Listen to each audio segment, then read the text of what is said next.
அனைவருக்கும் வணக்கம். என்னுடைய பெயர் விஜயலட்சுமி. எனக்கு தற்போது 37 வயது ஆகிறது. என்னுடைய சொந்த ஊர் நெய்வேலி ஆகும். ஆனால் நான் தற்போது கடலூர் மாவட்டம் நடுவீரப்பட்டை அடுத்த புதுக்குப்பம் கிராமத்தில் வசித்து வருகிறேன். இது என் கணவனுடைய ஊர். என் கணவனின் பெயர் ராஜசேகர். என் கணவனுக்கு சொந்தமாக விவசாய தோட்டமும் இருந்தது. என் கணவர் ஒரு விவசாயி. என் கணவன் வேறு யாருமல்ல, என் அம்மாவுடைய தம்பிதான். எனக்கும் என் கணவனுக்கும் கடந்த 18 ஆண்டுகளுக்கு முன்பு திருமணம் நடந்தது. எனக்கு தற்போது ஒரு மகனும் ஒரு மகளும் உள்ளனர். இருவருமே தோளுக்கு மேல் வளர்ந்து விட்டனர். என் கணவனுக்கு மது அருந்தும் பழக்கமும் இருந்தது. இதனால் அவர் அடிக்கடி மது அருந்து விட்டு வருவார். இதனால் எனக்கும் அவருக்கும் தகராறும் ஏற்படும். எங்களுக்குள் சில சமயங்களில் சண்டை அதிகமாகும். அந்த சமயத்தில் என் கணவன் என்னிடம் கோபித்து கொண்டு விட்டு வெளியூருக்கு சென்று விடுவார். பல மாதங்களுக்கு பிறகுதான் அவர் ஊர் திரும்புவார். எப்போதெல்லாம் சண்டை அதிகமாகிறதோ அப்போதெல்லாம் என் கணவன் வெளியூருக்கு சென்று விடுவார். அதன் பிறகு பிள்ளைகளையும் தோட்டத்தையும் நான் தான் கவனித்து வருவேன். இப்படியே நாட்களும் சென்று கொண்டிருந்தது. ஒரு முறை என்னுடைய கணவன் கோபித்து கொண்டு வெளியூர் செல்ல, அப்போது என்னுடைய கிராமத்தை சேர்ந்த மோகன், வயது 33 என்பவர் எனக்கு ஆறுதலாக பேசினார். உங்களுக்கும் உங்களுடைய கணவனுக்கும் அடிக்கடி இப்படியே சண்டை வருகிறது. அவரும் வெளியூர் செல்கிறார். பல மாதங்களுக்கு பிறகு திரும்ப வருகிறார். திரும்பவும் சண்டை போடுகிறார். திரும்பவும் போகிறார். இப்படியே உங்கள் வாழ்க்கையை வீணாகிவிட்டது என எனக்கு ஆறுதலாக பேசினார். அவருடைய ஆறுதலும் எனக்கு பிடித்திருந்தது. அதன் பிறகு நானும் அவரும் அடிக்கடி பேசி பழகி வந்தோம். அதுவே எங்களுக்குள் ஒரு கட்டத்தில் தகாத உறவாக மாறியது. என் கணவனுக்கு குடிப்பழக்கம் இருந்ததாலும் அடிக்கடி சண்டை போட்டுக்கொண்டு வெளியூர் சென்று விடுவதாலும் என்னுடைய உடல் தேவைகளுக்காக நான் இயங்கியிருந்தேன். அந்த சமயத்தில்தான் எனக்கு மோகனுடன் பழக்கமும் ஏற்பட்டது. அவரும் என்னுடைய ஊர் என்பதால் என்னுடைய வாழை தோட்டத்திற்கு நான் அடிக்கடி வேலைக்கு செல்வது போல சென்று அங்கு நான் மோகனை வர வைத்து அவருடன் உல்லாசமாக இருக்கவும் ஆரம்பித்தேன். என் பிள்ளைகள் இருவருமே வளர்ந்து விட்டதால் இந்த விஷயத்தை நான் என்னுடைய வீட்டில் வைத்து கொள்ளவில்லை. என்னுடைய கணவனின் தோட்டத்தை நான் இது எனக்கு சாதகமாக பயன்படுத்தி கொண்டேன். என் கணவனும் அடிக்கடி சண்டை போட்டுக்கொண்டு வெளியூர் சென்றுவது எனக்கு சாதகமாகவும் இருந்தது. நானும் மோகனும் தினமும் அங்கு தோட்டத்தில் உல்லாசமாக இருக்கவும் ஆரம்பித்தோம். என் கணவன் வெளியூருக்கு சென்ற கணவன் மீண்டும் வந்த பிறகு அவர் மீண்டும் குடிக்கத்தான் செய்வார். இதை நான் சாக்காக வைத்து அவருடன் கடுமையாக சண்டையும் விடுவேன். மறுபடியும் கோபித்து கொண்டு வெளியூருக்கு சென்று விடுவார். அவர் வெளியூருக்கு செல்ல வேண்டும் என்பதற்காகவே நான் அவரிடம் கடுமையாக சண்டையும் தகராறும் செய்வேன். அதனாலேயே அவர் வெளியூருக்கு சென்று விடுவார். அதன் பிறகு நான் மோகனை அழைத்து அவருடன் உல்லாசமாக இருக்கவும் ஆரம்பித்தேன். நாட்கள் செல்ல செல்ல என்னுடைய நடத்தையில் என் கணவனுக்கு சந்தேகமும் ஏற்பட்டது. முன்பெல்லாம் வெளியூருக்கு சென்றுவிட்டு வந்த பிறகு கொஞ்ச நாளுக்கு பிறகுதான் என் கணவனிடம் நான் சண்டை போடுவேன். ஆனால் இப்போதெல்லாம் நான் வந்த மறுநாளே என்னுடைய சண்டையை ஆரம்பித்து விடுவதால் என் கணவனுக்கு என் மீது சந்தேகம் ஏற்படுது. ஒருவேளை நம்முடைய மனைவி நம்மை வெளியூருக்கு செல்வதற்காகவே, நாம் வெளியூர் சென்று விடுவோம் என்பதற்காகவே வேண்டுமென்றே இவள் சண்டையிடுகிறாரே, என்ன காரணம் என ரகசியமாக கண்காணிக்கவும் ஆரம்பித்திருக்கிறார். ஆனால் எப்படியோ என்னுடைய கள்ளக்காதல் விவகாரம் என் கணவனுக்கு தெரிந்துவிட்டது. இதனால் என் கணவன் என்னை கண்டிக்கவும் செய்தார். மோகனையும் அழைத்து எச்சரிக்கவும் செய்தார். இனி என் மனைவியை நீ சந்திக்கக்கூடாது, அவளுடன் நீ பேசக்கூடாது. அதையும் மீறி என் மனைவியிடம் நீ பேசுவதோ சந்திப்பதோ அறிந்தால் நான் அனைவரிடமும் சொல்லிவிடுவேன் எனவும் எச்சரித்திருந்தார். அதே போல என்னிடமும் குழந்தைகள் எல்லாம் வளர்ந்து விட்டார்கள். இந்த விஷயம் குழந்தைகளுக்கு தெரிந்தால் ரொம்ப அசிங்கம். நமக்கு ஒரு பெண் குழந்தையும் இருக்கிறது. இந்த விவகாரம் வெளியே தெரிந்தால் உன் குழந்தையை யார் திருமணம் செய்து கொள்வார்? திருமண வயதில் குழந்தை இருக்கும்போது இதெல்லாம் உனக்கு தேவையா என என்னை கண்டிக்கவும் செய்தார். ஆனால் என்னுடைய உடல் தேவையோ அதை காதிலேயே வாங்கி கொள்ளவில்லை. நானும் மோகனை சந்திக்காமலும் என்னாலும் இருக்க முடியவில்லை. நானும் என் மோகனும் அதன் பிறகும் கூட அடிக்கடி சந்தித்து உல்லாசமாக இருந்துதான் வந்தோம்.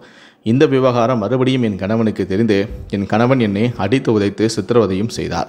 ஒரு கட்டத்தில் இந்த விஷயத்தை நான் மோகனிடம் தெரிவித்தேன். என் கணவன் எனக்கு தேவையே இல்லை.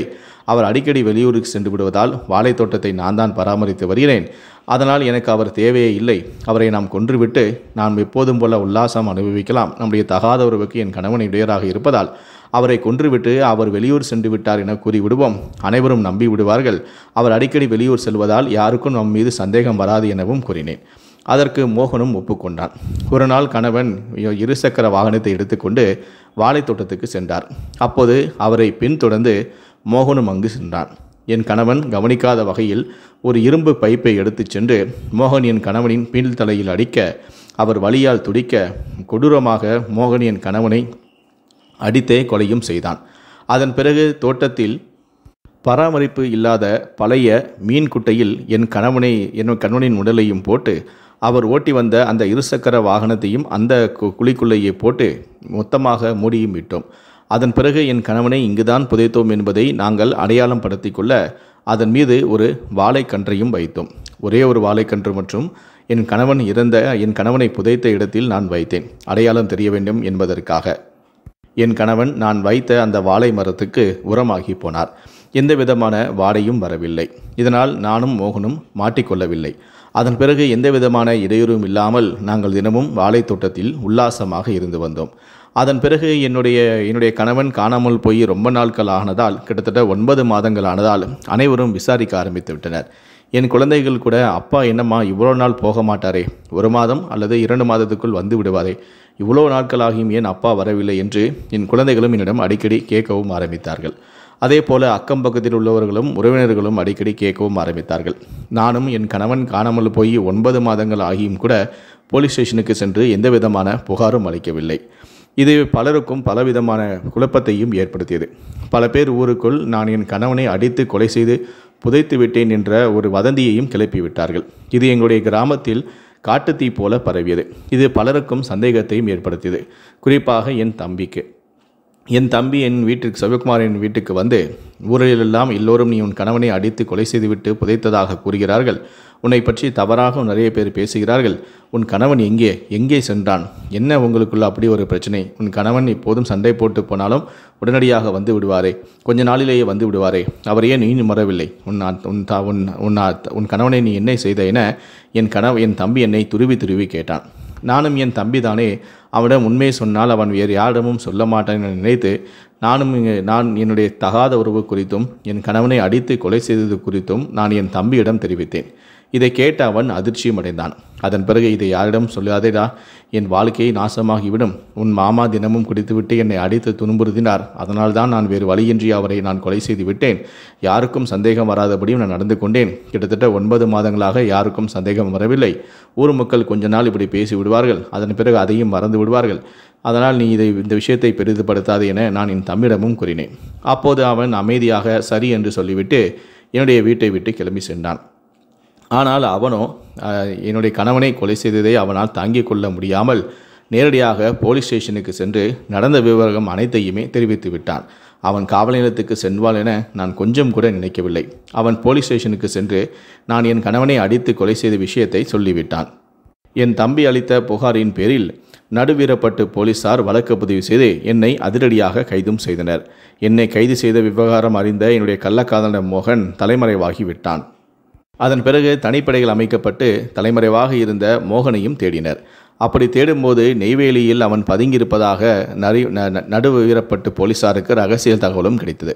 அதன் பேரில் பன்ருட்டி துணை போலீஸ் சூப்பரண்டான சபியுல்லா தலைமையில் போலீஸ் இன்ஸ்பெக்டரான பிரேம்குமார் சில போலீசார்கள் விரைந்து சென்று நெய்வேலியில் பதுங்கியிருந்த மோகனையும் கைது செய்தனர். அதன் பிறகு அவரையும் காவல் நிலையத்துக்கு அழைத்தும் வந்தனர். எங்கள் இருவரிடமும் கிடுக்குப்பிடி விசாரணையும் நடத்தினார்கள். அதன் பிறகு போலீசார் என்னை என் கணவனின் புதைத்த வாழைத்தோப்புக்கு அழைத்து சென்று என் கணவனை எங்கு புதைத்தாய் என்று என்னிடம் கேட்டார்கள். நானும் என் கணவனை புதைத்த இடத்திற்கு அடையாளமாக தான் நான் இந்த ஒரே ஒரு வாழை மரத்தை மட்டும் நட்டி வளர்த்து வருகிறேன் எனவும் அந்த இடத்தை காண்பித்தேன்.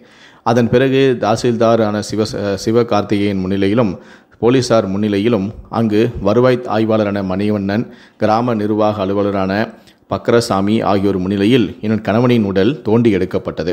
பின்னர் முண்டியம்பாக்கம் அரசு மருத்துவமனை டாக்டர்கள் அங்கே மருத்துவ குழுவினர் என்னுடைய கணவனின் உடலை பிரேத பரிசோதனையும் செய்தனர். என் கணவனை கொன்று 9 மாதங்களாக என் காதலுடன் நான் சந்தோஷமாக இருந்தேன். ஆனால் என் தம்பியாலேயே நான் தற்போது மாட்டிக்கொண்டு சிறையில் கம்பி எண்ணி கொண்டு இருக்கின்றேன்.